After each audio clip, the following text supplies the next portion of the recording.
इष्टात्री अमोगा सिद्धी जयाच्या घरी तो माता पुरी राज्य करी तया नमन श्री दत्त प्रभुराया श्री दत्तात्रेय महाराज की जय।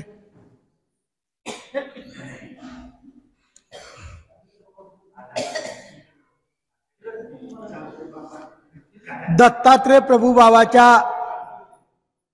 अवतार दिनानिमित्त असलेला हा सप्ताह आणि या सप्ताहाचा आज चौथा दिवस। आपण 2 दिवस मला वाटतं विनोद दादाच्या याच्यातून ऐकलं। आता मी 2 दिवस नव्हतो म्हणून म्हटलं, आता मला पुढचं माहिती नाही। बर, श्री दत्तात्रेय प्रभू बाबाच्या लीळा आपण श्रवण करत आहात। अनेक प्रकारचे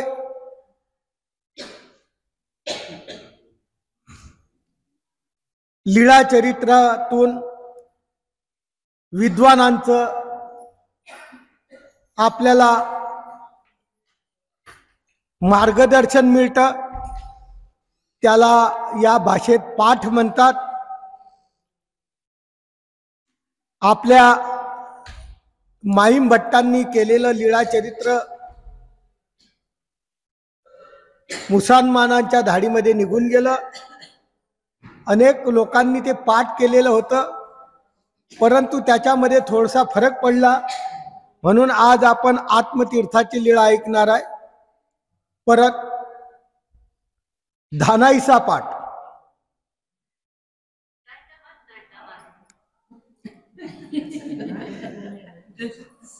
पांचाळेश्वरी तीर प्रसंगे दत्तात्रेय प्रभू श्री प्रभू बाबा एकत्र भोजन। पांचाळेश्वरला दत्तात्रेय प्रभू बाबा नित्यदिनी भोजनाला येत असतात, परंतु एक दिवस असा उगवला, त्या दिवशी आपले चौथे अवतार गोविंद प्रभू बाबा आणि दत्तात्रेय प्रभू बाबा या दोघांनी त्या आत्मतीर्थाच्या ठिकाणी एकत्र भोजन केलेलं आहे। ती लीळा आपण श्रवण करणार आहात। स्वामी चक्ररांनी चरित्राच्या माध्यमातून आपण ऐकलेलं आहे। पांचाळेश्वरला गेले, त्या ठिकाणी स्वामींचं अवस्थान झालं। अवस्थान झाल्यानंतर स्वामी सकाळी उठले। स्वामींचा पूजा अवसर आटोपल्यानंतर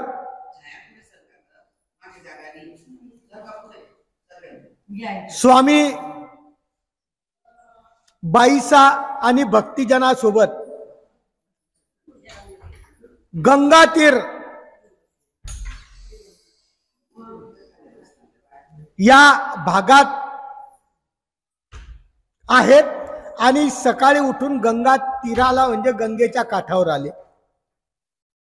आल्यानंतर दत्तात्रेय प्रभू बाबाचं भोजन गुंफास्थान हे दाखवलं आणि त्या गुंफेमधून स्वामी भक्तिजनासोबत उभे राहिल्यानंतर नदीच्या काठावर उंचावर हे स्थान आहे, याला दत्तगुंफा म्हणतात। त्या ठिकाणून स्वामी चक्ररांनी उभे राहिले आणि सांगितलं, प्रतिदिनी या ठिकाणी दत्तात्रेय महाराज या आत्मतीर्थाला भोजन करण्याला येत असतात। देखील म्हणा भक्तिजनांना म्हणता, पाहिले का तुम्ही, हे साक्षात श्री दत्तात्रेय प्रभू बाबाच्या चरण स्पर्शाने पवित्र झालेलं आहे, याला आत्मतीर्थ म्हणतात। येथे दत्तात्रय प्रभू बाबांनी एका वेळेस आणि श्री प्रभू बाबांनी आरोगणा केलेली आहे। ते असं असलेलं हे स्थान आहे। दोन्ही देवाच्या या ठिकाणी भोजन झालेलं आहे। त्यांनी गोविंद प्रभू बाबाची थोडक्यात माहिती दिली। रुद्धपूरला अवतार धारण केल्यानंतर, वेद अध्ययन केल्यानंतर, क्षेत्र संन्यास घेतला। त्यांच्या गुरुचं नाव कमळारण्य होतं। त्या गुरुच्या समवेत आमचे श्री प्रभू बाबा साष्टी पिंपळगाव राक्षस भुवनच्या समोरच्या काठावर आहे, त्या पिंपळगावला आले। त्या ठिकाणी सप्तरात्र 7 दिवस त्या ठिकाणी वास्तव्य केलं। त्या ठिकाणी स्वामींनी, श्री प्रभू बाबांनी संन्यास स्वीकार केला। मग एका दिवशी भोजन मागण्यासाठी, भिक्षा मागण्यासाठी पंचाळेश्वर या गावामध्ये श्री प्रभू बाबा आले। भोजन मागितलं, भिक्षा मागितली आणि त्या गुंफे स्थानामध्ये गेले। मध्यान्ह काळ झाला। दत्तात्रय प्रभू बाबा त्या ठिकाणी आले दुपारी 12 वाजता। दोन्ही देवाच्या त्या ठिकाणी मिलाप झाला। प्रत्यक्ष दत्तात्रय महाराज आणि गोविंद प्रभू बाबाची त्या ठिकाणी भेट झालेली आहे। आणि भेट झाल्यानंतर त्या ठिकाणी भोजन दोन्ही अवतारांनी समवेत केलं। दत्तात्रय प्रभू बाबाचा नियमानुसार दत्तात्रय प्रभू बाबा सह्याद्री पर्वतात निघून गेले। इकडे श्री प्रभू बाबा त्या आत्मतीर्थावरून, त्या स्थानावरून वर असलेलं विज्ञानेश्वर, त्या विज्ञानेश्वराला गेले। तिथेही त्या विज्ञानेश्वराला दत्तात्रय प्रभू बाबाचा संबंध झालेला आहे। तेही लीळा पुढे येईलच। त्या ठिकाणी तर्पण केलं। 5 देवळ्यामध्ये खेळ केला आणि श्री प्रभू बाबाचे गुरु कमळारण्य ते फक्त पिंपळगावला राहिले। तिथून दुंडी राऊळ आणि श्री प्रभू बाबा द्वारकेकडे गेले। अशा प्रकारची आत्मतीर्थाची ही लीळा आहे। आत्मतीर्थाच्या ठिकाणी 2 अवतारांनी एकत्र भोजन केलेलं आहे। गोविंद प्रभू बाबा आणि दत्तात्रय महाराज असं 2 अवतारांनी एकत्र भोजन केलेलं ते स्थान हर रोज आजही दत्तात्रय प्रभू त्या ठिकाणी नित्यदिनी येतात। परंतु त्या काळात एकदा गोविंद प्रभू बाबांनी त्या ठिकाणी भोजन केलेलं आहे। या लीळ्यातून आपल्याला कळालं आणि त्या आत्मतीर्थाच्या माध्यमातून भेट झाल्यानंतर आमचे दत्तात्रय महाराज नियमानुसार सह्याद्री पर्वतात म्हणजे माहूरला निघून गेले आणि गोविंद प्रभू बाबा त्या साष्टी पिंपळगावला गेले। आत्मतीर्थ दत्तात्रय प्रभू समय प्रशंसा आत्मराय कथन, त्या आत्मतीर्थाला आत्मतीर्थ का म्हणतात?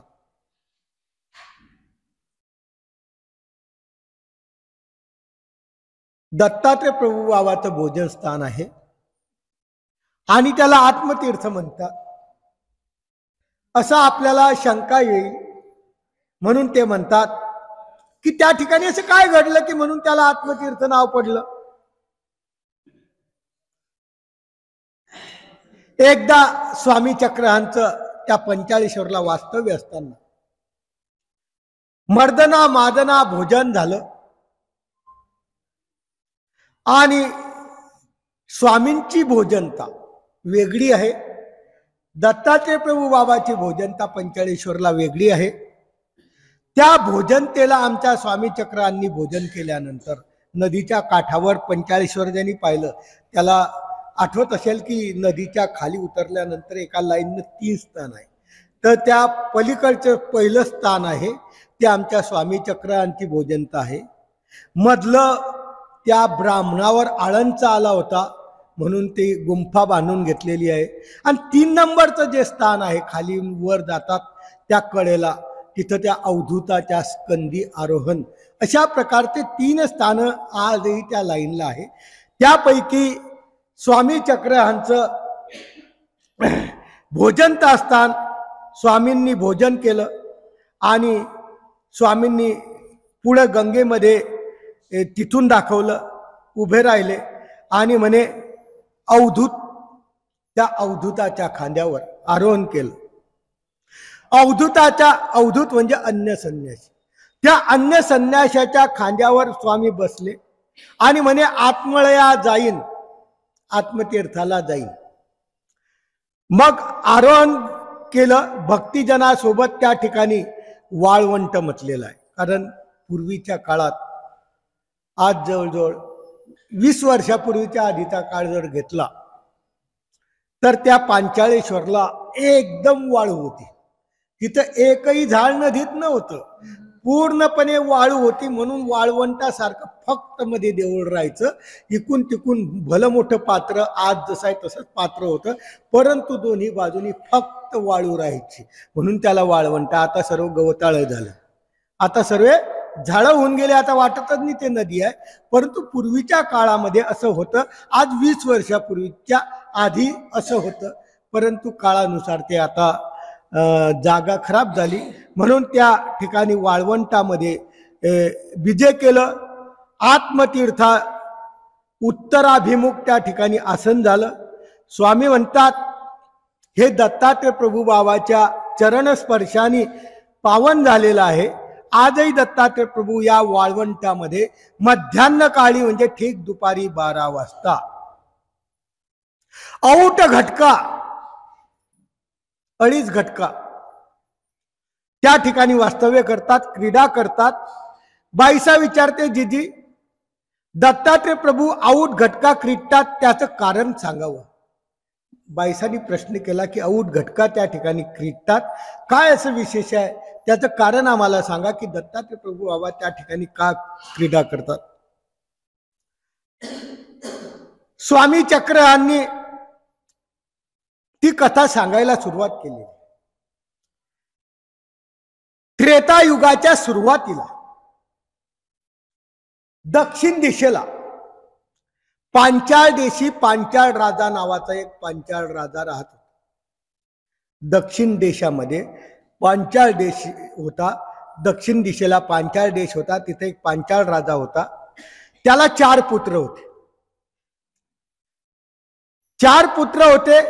वडील विज्ञानेश्वर, त्याचा धाकटा आपदेव, त्या धाकटा राजाळ आणि त्या धाकटा तेजाळ, असे 4 पुत्र त्याला होते. पांचाळ नगरी देव शर्मा नावाचा एक ब्राह्मण राहत होता. त्या नगरामध्ये देव शर्मा नावाचा एक ब्राह्मण राहत होता. तो वेद जाणकार होता. त्याला दत्तात्रय प्रभू बाबाची भक्ती होती, म्हणजे तो दत्तात्रय प्रभू बाबाची भक्ती करत होता. त्याच्यापासून एक पुत्र झाला. त्या देव शर्मापासून एक मुलगा झाला, त्याचं नाव आहे आत्मोत्तम. त्या देव शर्मा नावाच्या याच्या ब्राह्मणापासून एक पुत्र झाला, त्याचं नाव आहे आत्मोत्तम.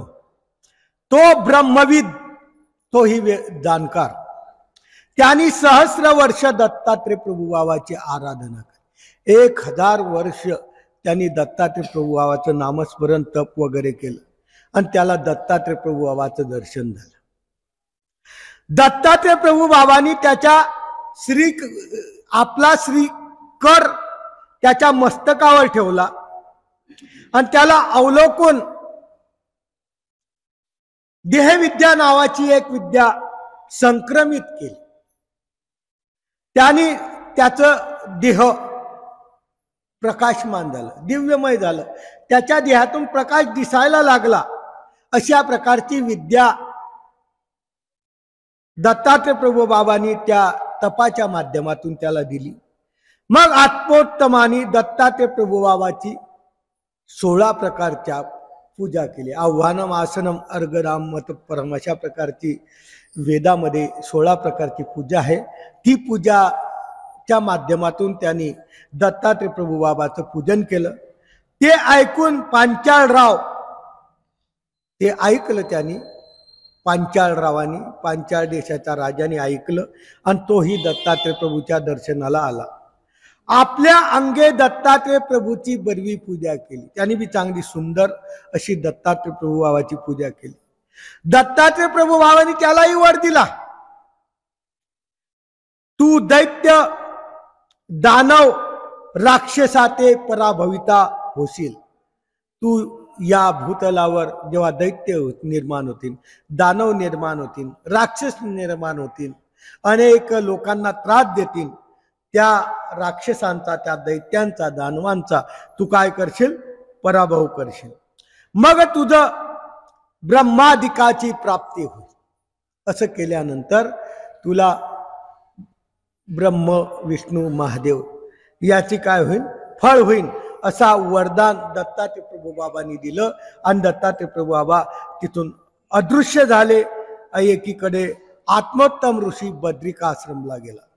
सांगायचं तात्पर्य असं, आपण आतापर्यंत ऐकलं की दत्तात्रय प्रभू बाबाचं दर्शन झालं की उद्धारच होतं. परंतु बरेच असे काही चरित्र दत्तात्रय प्रभू बाबाचे पाहायला मिळतात तुम्हाला, की दत्तात्रय प्रभू बाबाचं दर्शन होऊनही उद्धार झाला नाही, देवतेची प्राप्ती झाली. कारण आमच्या परंपरेचं तत्व आहे, ज्या ज्या भावाने जो जो भाव ज्या ज्या ठिकाणी समर्पण करतो तो परमेश्वर म्हणून जरी समर्पण केला, परंतु परमेश्वराच्या ठिकाणी दुसऱ्या भावनेने केला तर परमेश्वर त्या त्या देवतेची काय करतो? प्राप्ती देतो, फळ देतो. याच्यात काही वावगं नाही की दत्तात्रय प्रभू बाबाचं दर्शन झालं म्हणजे परमेश्वराची प्राप्ती झाली, असं नाहीच. अनेक ऋतिक ऋषीला हे दिले, कोणाला वर दिला, शंकराचार्याला वर दिला. अशा प्रकारचे कार्य दत्तात्रय प्रभू बाबांनी अन्य सुद्धा केलेले आहेत. असं कधीच आपल्या मनामध्ये गृहीत करायचं नाही की आपल्यालाही दत्तात्रय प्रभू बाबाची भेट झाली म्हणजे दर्शना सरसे उद्धरती हा त्यांचा विशेषता आहे. पण कोणाचा? की ज्याचं चरित्रत्व झालेलं आहे, ज्याला मागचं संपूर्ण योग्य झालेलं आहे, अशा जीवाचा यदुराजा उपलक्षणे, अरळका राजा उपलक्षणे ज्याचा योग आला त्याचाच उद्धार होतो. बाकीच्या अनेक लोकांचं दर्शन झालं, जसे या दोघांना दर्शन झालं. एकाने तप केलं, त्याला असा वर दिला. एक पांचाळ राजाने स्वामींची बरवी प्रकारची पूजा केली, म्हणून त्यांना सांगितलं की तुझ्या हातून असा दैत्य दानव राक्षसाचा पराभव तू करशील आणि तुला त्यानंतर देवतेचं, ब्रह्मादिकाचं, बाबाचं काय, ब्रह्मादिक देवतेंचं काय होईल? फळ होईल. एकीकडं काय आलेलं आहे? काय म्हणतात? कोण बोललं?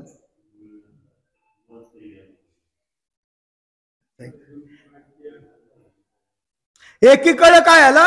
त्रेताचा आरंभ झाला, त्रेतायुग सुरुवात झालं आणि त्रेतायुगामध्ये पुलस्त ऋषी, पुलस्त नावाचा एक ऋषी होऊन गेला. त्या ऋषीला 2 पुत्र झाले. त्या ऋषीला 2 मुलं झाले. वडिलाचं नाव कुंभोदर, धाकट्याचं नाव निकुंभ. कुंभोदर आणि निकुंभ असे त्या ऋषीला 2 पुत्र झाले.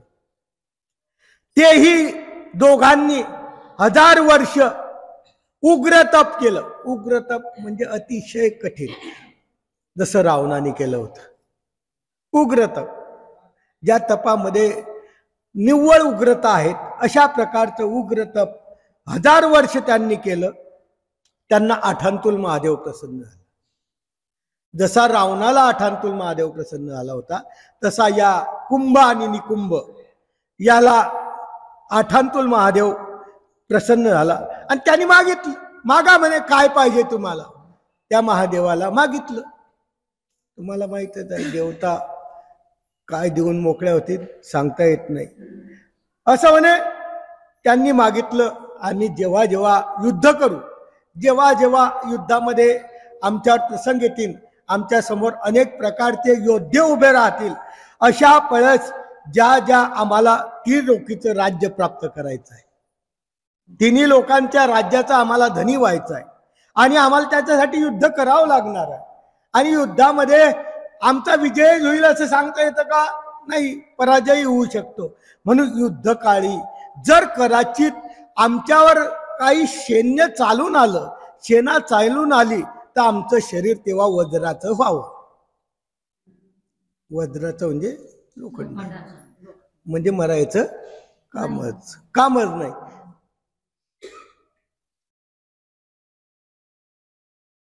आणि असा वज्राचं व्हावं असं त्याने सांगितलं. महादेव म्हणतो असं करा, तुम्हाला ते पाहिजेच आहे तर तुम्ही एक यज्ञ करा आणि यज्ञ करा, तिथं तुमचं वज्राचं शरीर होऊन जाईल आणि तुम्ही युद्ध करून 3 लोकाला जिंकू शकता. 3 लोकांमध्ये तुमचा विजय होईल, तुम्ही राज्य पावाल, असा वर दिला. महादेव अदृश्य होऊन गेला. रावणाने सुद्धा हेच मागितलं होतं. परंतु लक्षात ठेवा, जे अघोर आहे ते मागितल्या जरूर जातं, भेटतही जरूर, पण शेवटपर्यंत त्याचा जा नाही, त्याचा नायनाट होतोच. कारण देवता भक्ती अशी आहे, ज्या भक्तीमध्ये आपण रममान झाल्यानंतर ती कुठंतरी अधचालीला आपल्याला गेल्याशिवाय सोडत नाही. त्या प्रकारचं वर तर यांना मिळाला.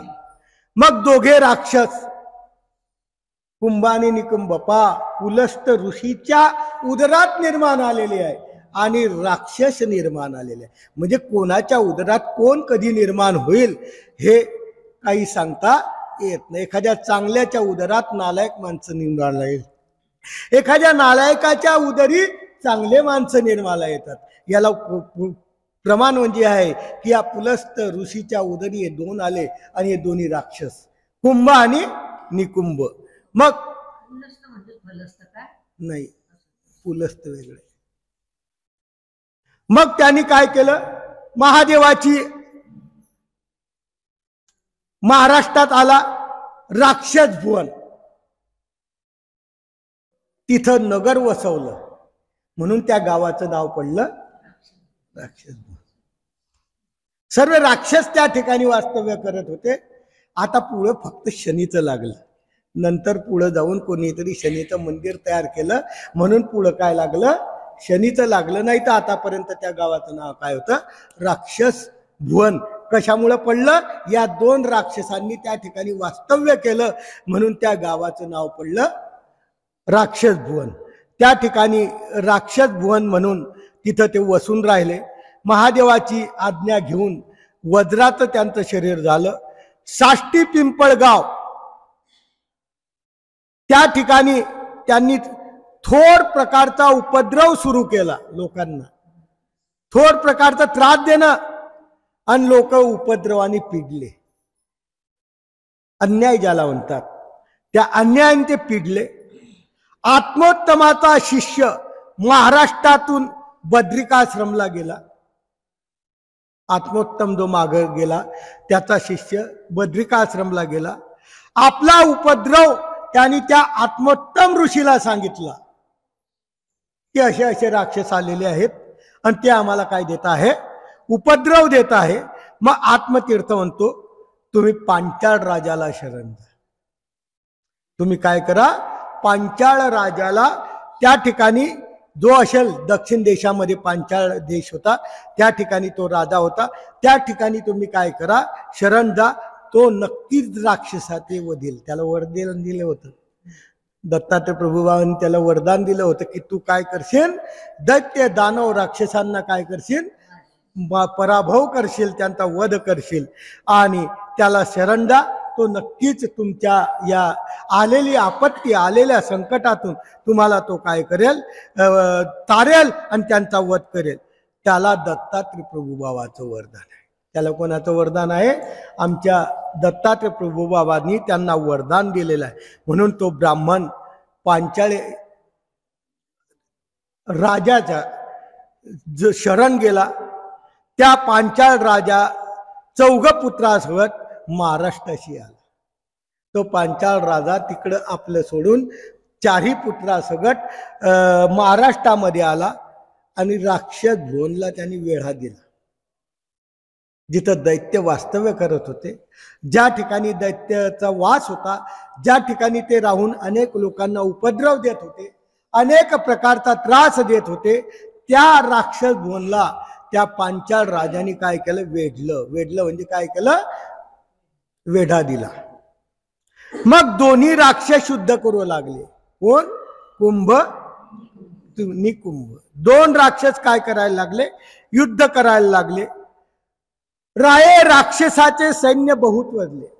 राजाने खूप प्रकारचं राक्षसाचं सैन्याचा नाश करून टाकला. बोला बाबा. पोथी चालू आहे बाबा. बरोबर, ठीक आहे बाबा. त्यांनी काय केलं? अशा प्रकारच्या बऱ्याच राक्षसांचा काय केला? वध केला. ऐसं किती वर्ष युद्ध चाललं? 100 वर्ष. दैत्य बी महादेवाचे वरदानाचे होते ना, म्हणून अशा 100 वर्ष युद्ध झालं, पण ते राक्षस वधविती ना. राक्षसाचा वध काही होत नव्हता. राजाला चिंता पडली. काय करावं होता? पर्याय असले, कारण त्याला वर काय मिळाला होता? जेव्हा तुम्हाला कोणी वधायला येईल तुम्ही कसे होसाल? वज्राचे होसाल. म्हणजे काही पर्याय हटून जायचा, सैन्य मरून जायचं, पण राक्षस मेन आहे ते मरत नव्हते. चिंता पडली, काय करावं? तिथं नारद आला. मग नारदानी त्यांना वधावयाचा उपाय सांगितला. नारदानी कसा त्यांचा वध होईल याचा त्यांना काय सांगितला? उपाय सांगितला. राजा, तुझे पुत्र राक्षसाशी झुंजावया ठेवावे. तुझ्याकडून काय होणार नाही. तुझे जे पुत्र आहे ना, त्याला 4 पुत्र होते, त्या 4 पुत्रांना तू काय कर? युद्ध करायसाठी तयार ठेव. आणि हिरण्यगर्भ असा एक मंत्र त्याचं स्मरण करा की तो राक्षसाचा उपाय सांगेल. कसं वधायचं त्याचा उपाय तो सांगेल. नारद निघून गेला. रायानं अवघपूर सैन्याशी झुंजावायला ठेवलं, युद्धासाठी ठेवलं. आपण स्वतः त्या हिरण्यगर्भ मंत्राचं स्मरण केलं. ब्रह्मा त्या ठिकाणी प्रगट झाला. त्या राक्षसाची वधावया उपाय विचारला. त्या राक्षसांचा वधण्यासाठी काय पाहिजे? उपाय पाहिजे. तेव्हा तो हिरण्यगर्भ त्यांना म्हणतो, तुम्ही सरळ भैरव आणि सत्या देवीची उपासना करा, तुमचं काज सिद्ध होऊन जाईल. आणि मग ते ब्रह्म अदृश्य झाला.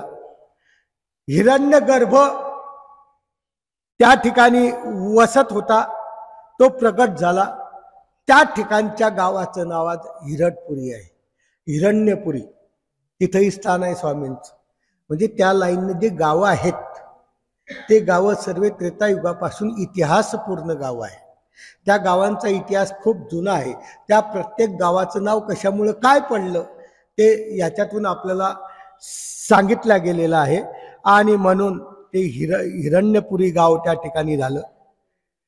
रायाने विनवलं राक्षसाचा वध कसा करावा, आणि त्या राक्षसावर वध करण्यासाठी सरळ भैरव बाणाच्या उग्र बागे, एक सरळ भैरव होता, तो बाणाच्या टोकावर राहिला. आणि म्हणून ते गाव जे पडलं तिथं सरळ गाव तयार झालं. त्या ठिकाणी गाव तयार झालं ज्या ठिकाणी तो बाण सोडत होता, आणि त्या बाणाच्या टोकावर तो भैरव त्या टोकावर राहत होता. ते गाव निर्माण झालं, त्याला सरळ गाव म्हणतात. मग राये सत्यादेवी प्रार्थिले. सत्यादेवी म्हणजे बळेग्राम. ते प्रगट झालं, त्याला सत्यापूर म्हणतात. आणि त्या राक्षसाचं वधावं असं सत्यादेवीला सांगितलं. अशा अनेक प्रकारच्या माध्यमातून त्या राक्षसांना वधावं. आणि लक्षात ठेवा, या रावणाने सुद्धा 33 कोटी देवाला बंदी केलं होतं, आपण ऐकलेलं आहे. देवांना नव्हतं केलं होतं, देवतांच्या फडियाला बंदी केलं होतं. कारण त्याला जो वरद मिळाला होता तो वरद आठांतुल महादेवाचा होता. तसा या कुंभ आणि निकुंभाला जो मिळालेला वरद आहे हा आठांतुल महादेवाचा आहे. त्या रावणाला मारण्यासाठी आठांतुल विष्णूला अवतार घ्यावा लागला. त्याचं नाव काय आहे? राम. बराबरीचे झाले दोन्ही काय झाले? इकडं रावणाला वर महादेवाचा होता आणि जो आठांतुल विष्णू आहे त्याच्यापासून जो अवतार झाला, विग्रह झाला, त्याचं नाव राम. आणि त्या रामाने मग रावणाचा काय केला?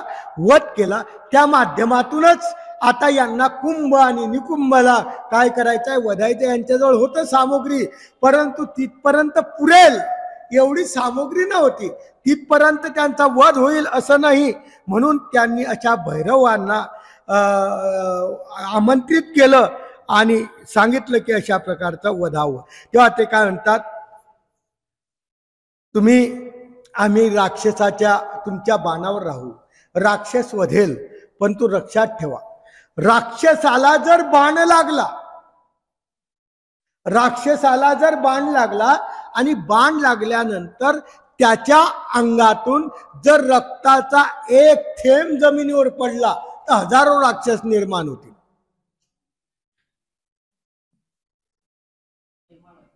हजारो राक्षस निर्माण होतील.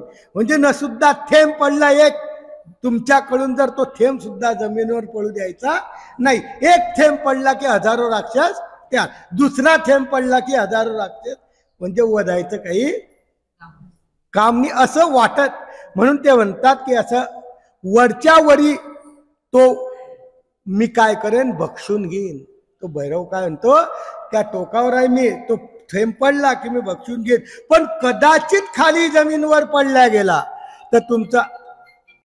आणि अशा माध्यमातून वरच्यावर मी भक्षीन असं युद्धात सैन्य आहे माझं. त्या ठिकाणी हे झालं. म्हणून तिथं 2 पुत्र, कडा आणि रोकडा, असे 2 हे झाले. म्हणून तिथं आजही कडा रोकडा नावाचं स्थान आहे. स्वामींचं त्या ठिकाणी वास्तव्य होतं. सत्यादेवी अदृश्य झाली, तिथं गाव झालं सत्यापूर. त्याच्यानंतर ते मांडव ऋषीच्या माध्यमातून गाव पडलं बहेग्राम. चरित्रात त्याचा उल्लेख आहे.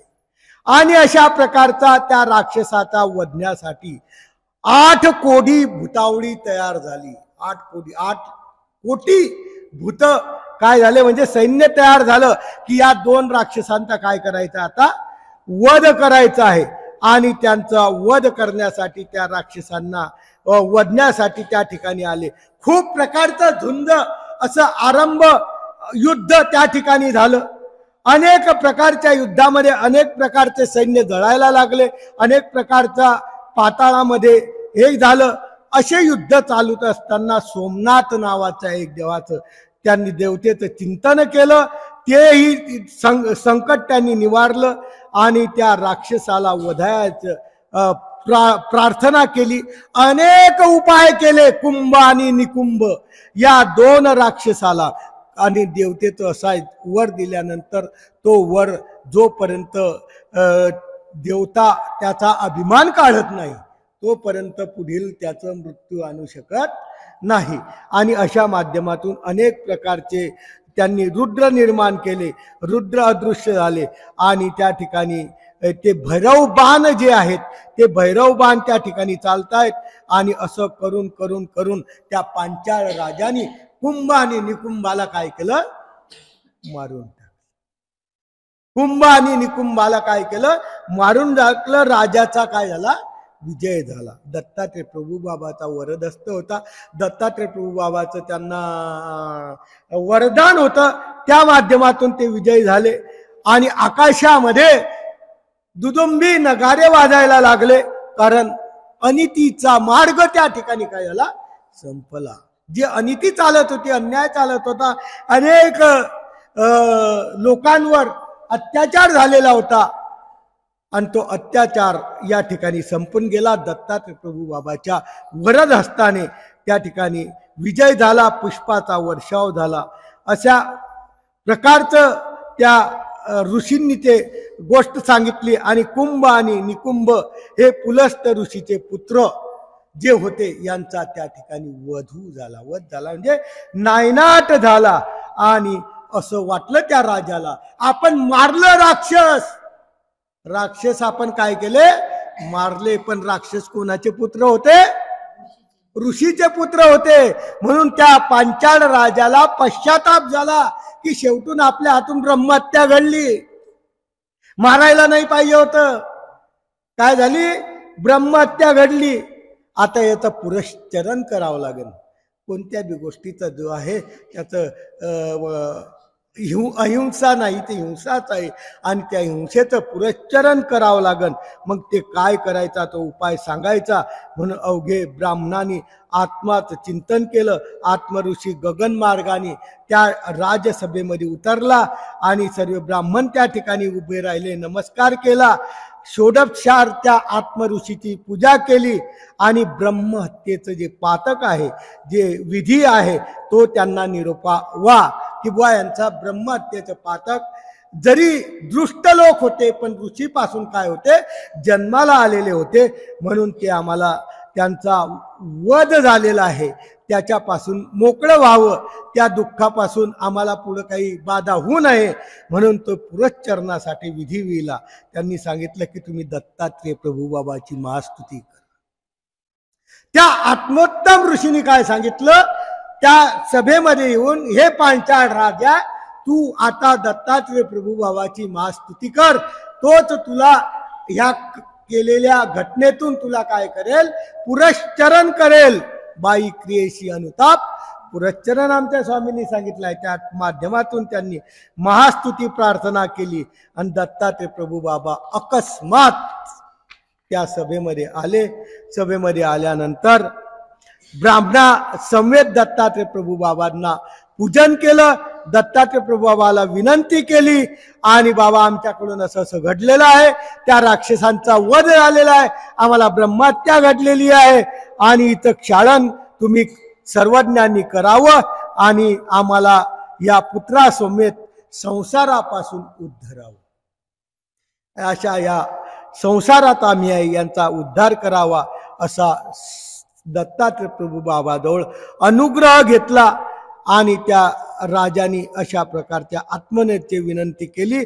दत्तात्रेय प्रभू बाबांनी म्हटले, अगा राया, तू अशा प्रकारच्या तीक्ष्ण बाणाने या असं खळतर याच्यातून राक्षसांना काय केलं, वध केला.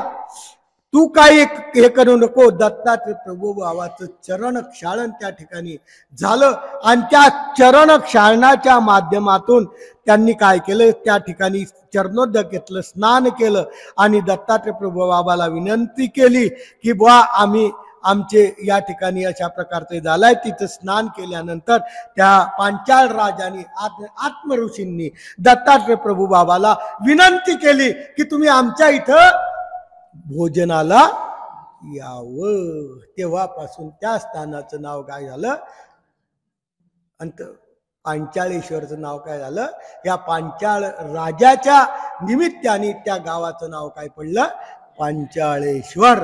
आणि या स्थानाचं नाव काय पडलं, आत्मोत्तम ऋषीच्या माध्यमातून दत्तात्रेय प्रभू बाबांनी त्या स्थानाचं नाव स्वतः काय ठेवलं, आत्मतीर्थ. दत्तात्रेय प्रभू बाबांनी त्या ठिकाणी चरण स्पर्श केला, स्नान केले, त्यांनी पूजा केली. दत्तात्रेय प्रभू बाबांनी दत्तात्रेय प्रभू बाबांना त्यांनी विनंती केली आणि ते विनंती केल्यानंतर त्या ठिकाणी त्यांनी भोजन केलं.